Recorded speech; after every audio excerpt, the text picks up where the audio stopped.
Anything you need, Commander? What's your opinion on the last mission? I don't see how we could have done things any better. At least not without getting to Eden Prime sooner. And we were on the scene faster than any other Alliance ship could have been. We'll talk another time, Lieutenant. Commander?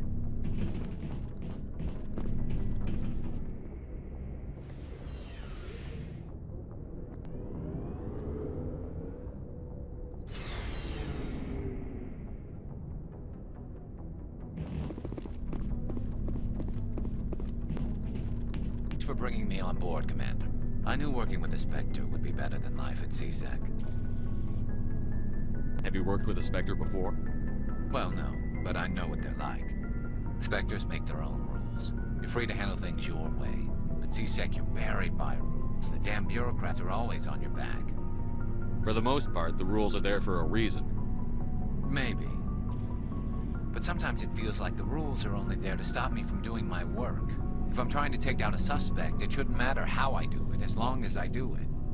But CSEC wants it done their way. Protocol and procedure come first. That's why I left. So you just quit because you didn't like the way they do things? There's more to it than that. It didn't start out bad, but as I rose in ranks, I got saddled with more and more red tape. CSEC's handling of Saren was typical. I just couldn't take it anymore. I hate leaving. I hope you made the right choice. I'd hate for you to regret it later. Well, that's sort of why I teamed up with you. It's a chance for me to get off the Citadel, see how things are done outside CSEC. Either way, I plan to make the most of this. And without CSEC headquarters looking over my shoulder, well, maybe I can get the job done my way for a change. If getting the job done means endangering innocent people, then no. We get the job done right, not fast. Got it? I wasn't trying to... I understand, Commander. Commander? What's your opinion on the last mission? Kinda wish you'd got there sooner, Commander. No offense, I appreciate the rescue. I just wish... You wish we'd been able to save the rest of your unit? Yes, sir. If I had been more alert, we wouldn't have been cut down by an ambush. The Geth are perfect ambushers. They don't move, they don't make noise, they don't even breathe. Sir, they have flashlight heads. I'll make sure it doesn't happen again. Do you have a few minutes to talk one-on-one? Sorry, Commander. I need to get my duty squared away. I wouldn't mind talking more later, though. Dismissed, Chief. Sir.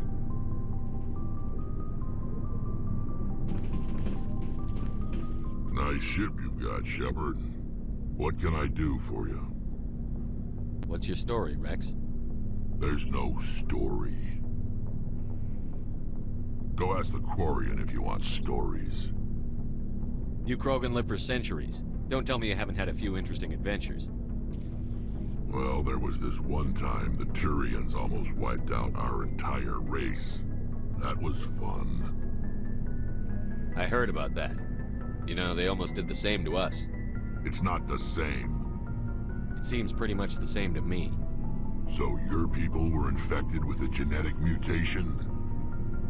An infection that makes only a few in 1,000 children survive birth? And I suppose it's destroying your entire species? I suppose it isn't all the same. I don't expect you to understand, but don't compare humanity's fate with the Krogan. I was just making conversation. I wasn't trying to upset you. Your ignorance doesn't upset me, Shepard. As for the Krogan, I gave up on them long ago. The genophage infected us, but it's not what's killing us. What can you tell me about the genophage? Ask the Solarians if you want deet. They made it. All I know, it makes breeding nearly impossible. Thousands die in stillbirth, and most never get that far. Every Krogan is infected, every one. And no one's rushing to find a cure. Why don't the Krogan try to find a cure? When was the last time you saw a Krogan scientist? You ask a Krogan, would he rather find a cure for the genophage or fight for credits? they'll choose fighting every time. It's just who we are, Shepard. I can't change that. Nobody can. Are your people really dying? We're sure not getting any stronger. We're too spread out. None of us are interested in staying in our own system. Lots of species have left their homes and prospered. But they go to colonize new worlds. We're not settlers. We're warriors. We want to fight. So we leave. Hire ourselves out. And most of us never go back. So long, Rex. Shepard.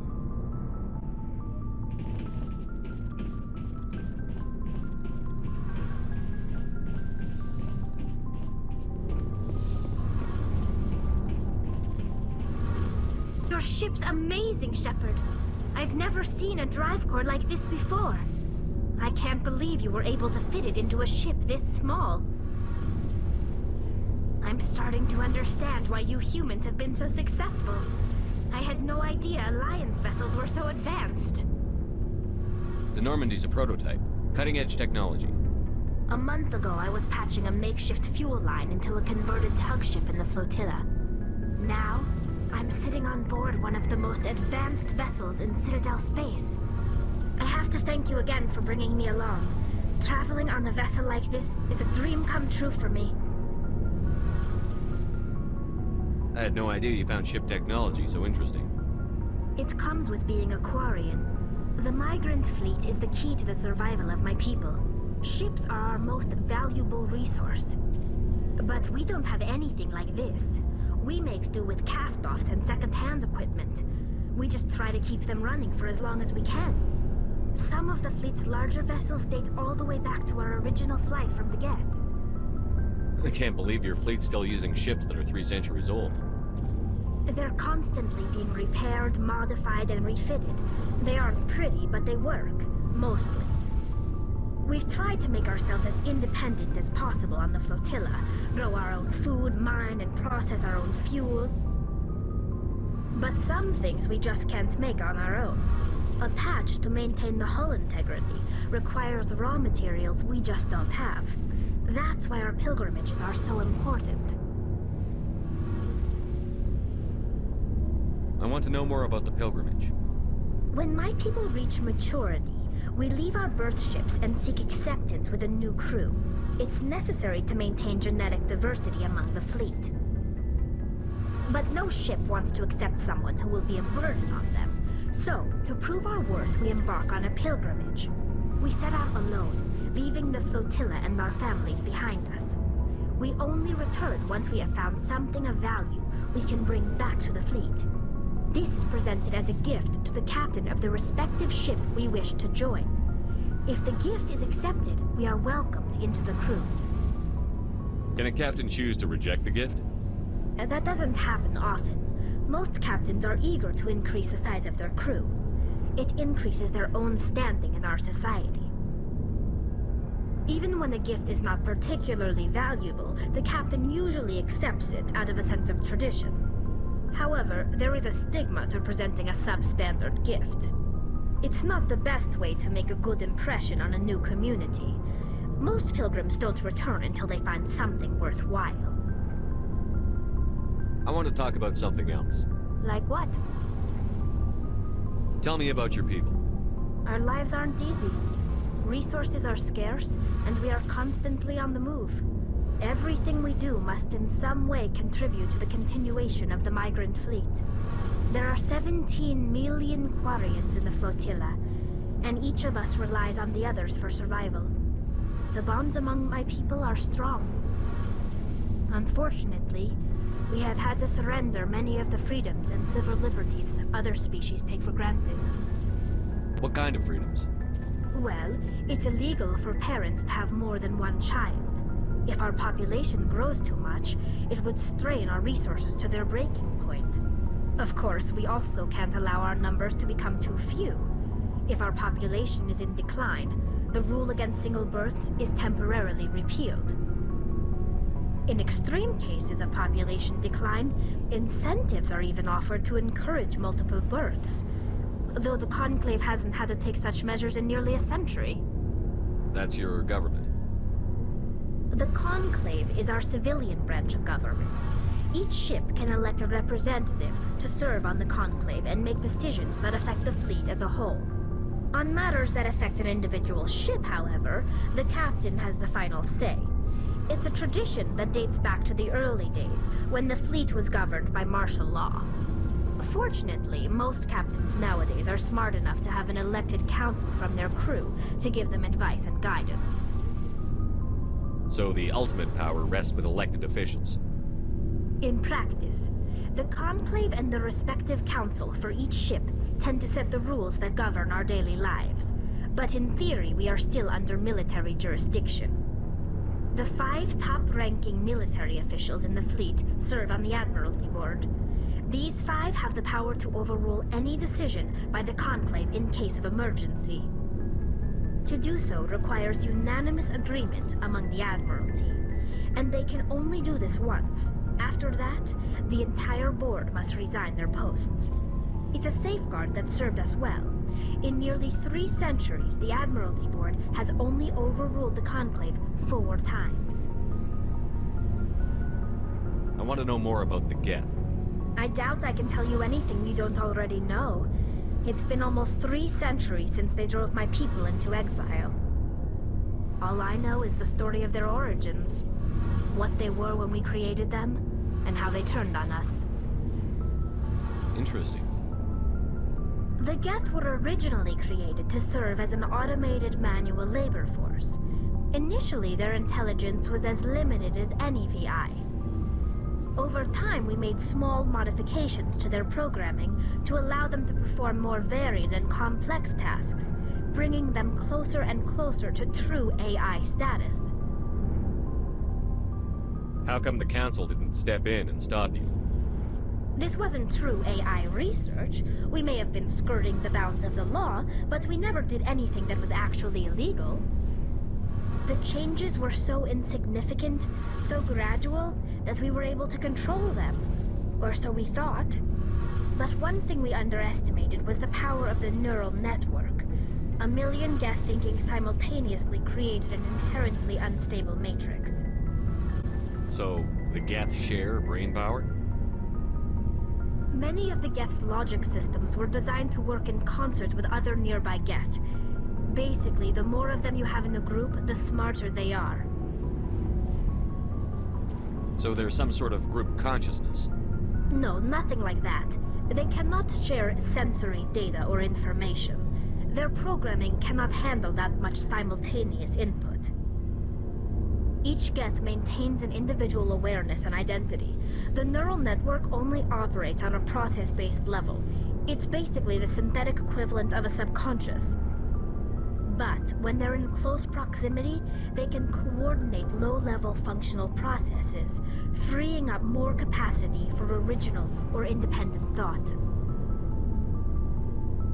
That doesn't make any sense. I'm probably oversimplifying. The Geth are incredibly advanced and complex creations. All you need to know is that they get smarter when they gather in large numbers. As we built more and more Geth, their effective intelligence became more sophisticated, more abstract. One day, a Geth began to ask its Quarian overseer questions about the nature of its existence. Am I alive? Why am I here? What is my purpose? As you can imagine, this caused a near panic among my people. I don't see what's so bad about those questions. The Geth were created to engage in mundane, repetitive, or dangerous manual labor. That's fine for machines, but it won't satisfy a sentient being for long. The Geth were showing signs of rudimentary self-awareness and independent thought. If the Geth were intelligent, then we were essentially using them as slaves. It was inevitable the newly sentient Geth would rebel against their situation. We knew they would rise up against us, so we acted first. A general order went out across all Quarian-controlled systems to permanently deactivate all Geth. The Geth responded to this order violently. Can't blame them for fighting for their survival. We had no other choice. The Geth were already on the verge of revolution. By acting quickly, we had a chance to end the war before it began. The hope was that most of the Geth would still be little more than machines, incapable of organized resistance. But they had progressed much further than anyone anticipated. The war was long and bloody. Millions upon millions of Quarians died at their hands. In the end, we were forced to flee our own homeworld. We feared the Geth would pursue us, but they never came beyond the Veil. Now we drift through space, exile searching for a way to reclaim what was once ours.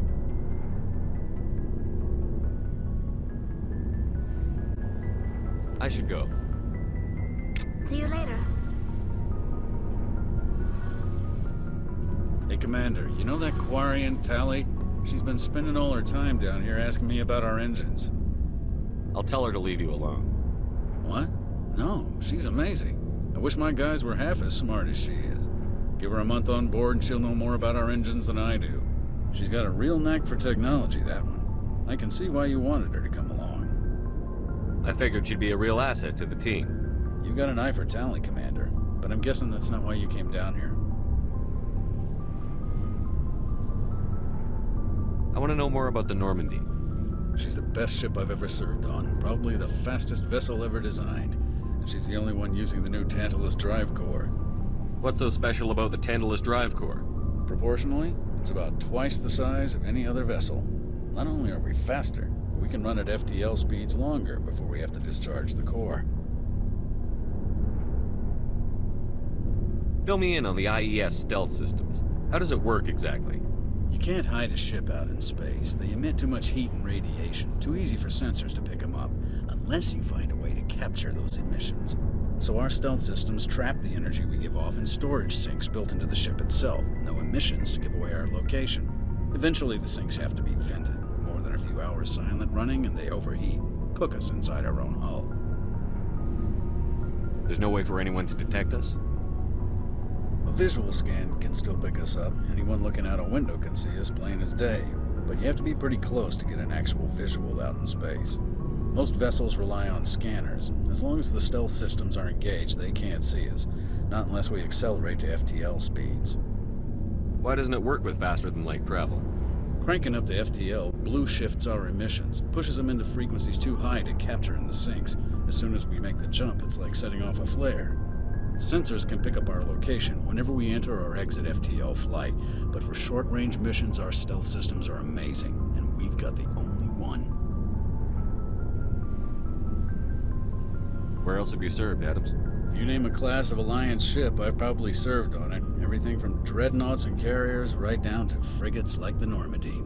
My last assignment was on the Tokyo, only a cruiser, but she was a good ship. Couldn't hold a candle to the Normandy, though. Carry on, Adams. Aye, aye.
Commander, I'm picking up some strange readings. Really strange, like off the damn charts. It looks like it's coming from an underground complex a few clicks away from the drop zone.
This route's a no-go. They have height and cover.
this cavern formed around the ruin after it was built.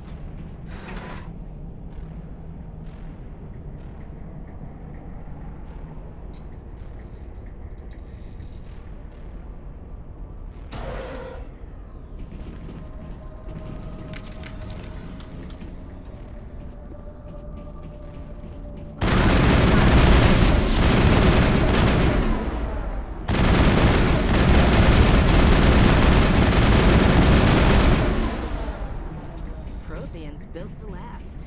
Looks like a lava flow board in here.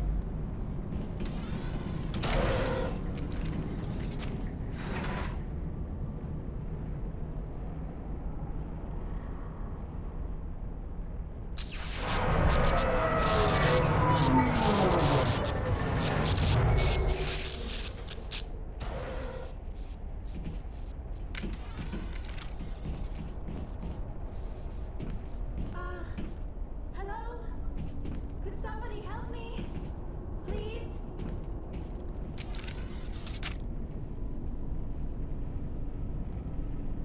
Can you hear me out there? I'm trapped. I need help. Are you okay? What happened to you? Listen, this thing I'm in is a Prothean security device. I cannot move, so I need you to get me out of it, all right? How'd you end up in there?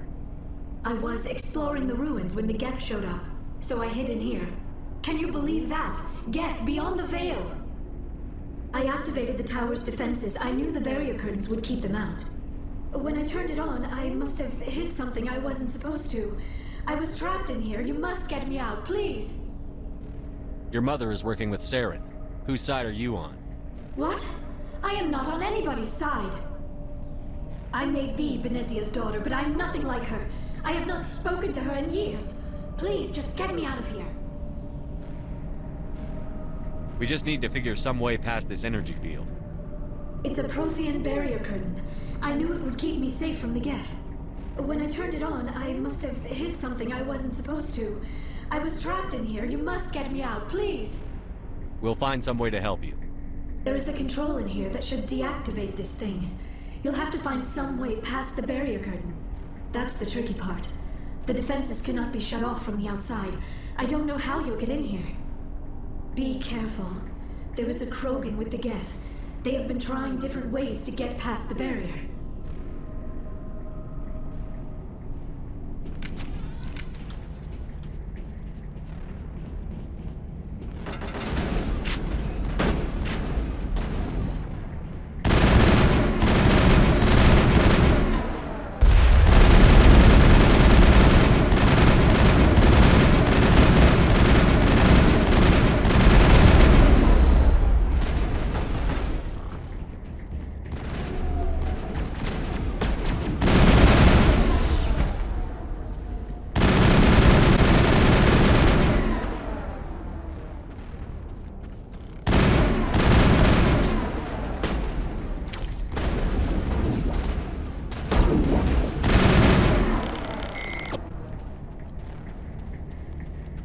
Perimeter secured.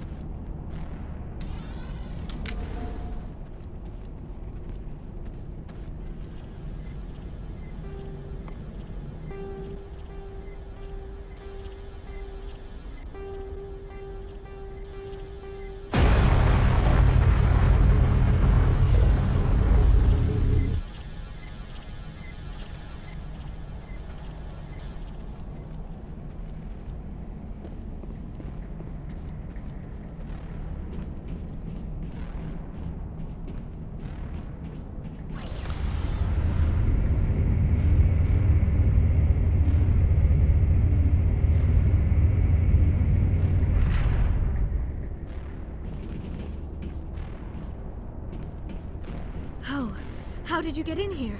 I didn't think there was any way past the barrier. We have to get you out of here before more Geth arrive. Yes, you're right. I've seen enough of them to last a lifetime. That button should shut down my containment field.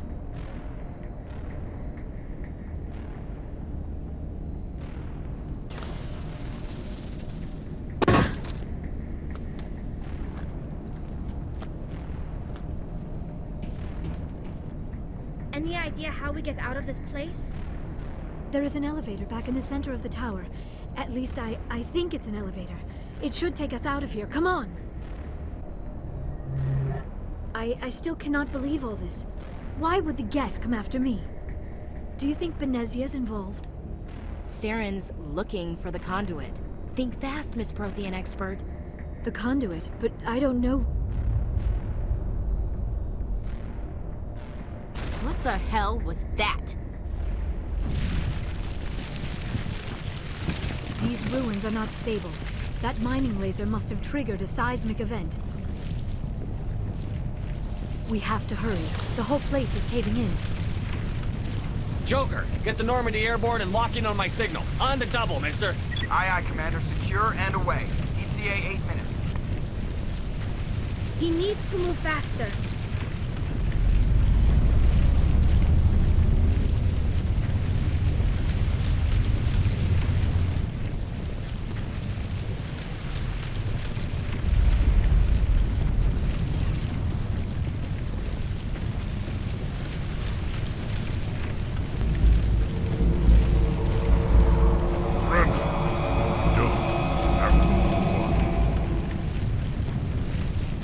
In case you didn't notice, this place is falling apart. Exhilarating, isn't it? Thanks for getting rid of those energy fields for us. Hand the doctor over. Whatever it is you want, you are not getting it from me. She'll stay with us, thanks. Not an option. Saren wants her, and he always gets what he wants. Kill him. Spare the Asari if you can. None, doesn't matter.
Too close, Commander. 10 more seconds we would have been swimming in molten sulfur. The Normandy isn't equipped to land in exploding volcanoes. They tend to fry our sensors and melt our hull. Just for future reference. We almost died out there, and your pilot is making jokes? Joker pulled our asses out of there. I think he's earned the right to a few bad jokes. I see. It must be a human thing. I don't have a lot of experience dealing with your species, Commander. But I am grateful to you. You saved my life back there, and not just from the volcano. Those Geth would have killed me or dragged me off to Saren. What did Saren want with you? Do you know something about the conduit? Only that it was somehow connected to the Prothean extinction. That is my real area of expertise. I have spent the past 50 years trying to figure out what happened to them. How old are you exactly? I hate to admit it, but I am only 106. Damn! I hope I look that good when I'm your age. A century may seem like a long time to a short-lived species like yours, but among the Asari I am barely considered more than a child. That is why my research has not received the attention it deserves. Because of my youth, other Asari scholars tend to dismiss my theories on what happened to the Protheans. I've got my own theory on why the Protheans disappeared. With all due respect, Commander, I have heard every theory out there. The problem is finding evidence to support them. The Protheans left remarkably little behind. It is almost as if someone did not want the mystery solved. It is like someone came along after the Protheans were gone and cleansed the galaxy of clues. But here is the incredible part. According to my findings, the Protheans were not the first galactic civilization to mysteriously vanish. This cycle began long before them. Where'd you come up with this theory? I thought there wasn't any evidence. I have been working on this for 50 years. I have tracked down every scrap and shred of evidence. Eventually, subtle patterns start to emerge, patterns that hint at the truth. It is difficult to explain to someone else. I cannot point to one specific thing to prove my case. It is more a feeling derived from a half-century of dedicated research. But I know I'm right, and eventually I will be able to prove it. There were other civilizations before the Protheans. This cycle has repeated itself many times over. If the Protheans weren't the first, then who was? I don't know. There is barely any evidence on the Protheans, even less on those who came before them. I cannot prove my theory, but I know I am right. The galaxy is built on a cycle of extinction. Each time a great civilization rises up, it is suddenly and violently cast down. Only ruins survive. The Protheans rose up from a single world until their empire spanned the entire galaxy. Yet even they climbed to the top on the remains of those who came before. Their greatest achievements, the mass relays and the Citadel, are based on the technology of those who came before them. And then, like all the other forgotten civilizations throughout galactic history, the Protheans disappeared. I have dedicated my life to figuring out why. They were wiped out by a race of sentient machines. The Reapers. The Reapers? But I have never heard of. How do you know this? What evidence do you have? There was a damaged Prothean beacon on Eden Prime. It burned a vision into my brain. I'm still trying to sort out what it all means. Visions? Yes, that makes sense. The beacons were designed to transmit information directly into the mind of the user. Finding one that still works is extremely rare. No wonder the Geth attacked Eden Prime.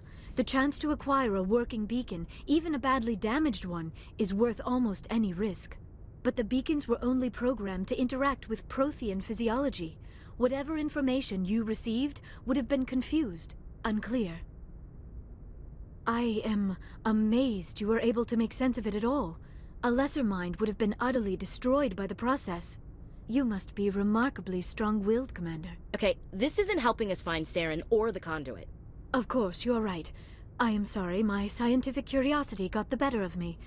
Unfortunately, I do not have any information that could help you find the conduit, or Saren. I don't know why Saren wanted you out of the picture, but I think we'll be a lot better off if we bring you along. Thank you, Commander. Saren might come after me again. I cannot think of anywhere safer than here on your ship. And my knowledge of the Protheans might be useful later on. And her biotics will come in handy when the fighting starts. Good to have you on the team, Liara. Thank you, Commander. I am very grateful. Oh, I am afraid I am feeling a bit lightheaded. When was the last time you ate? Or slept?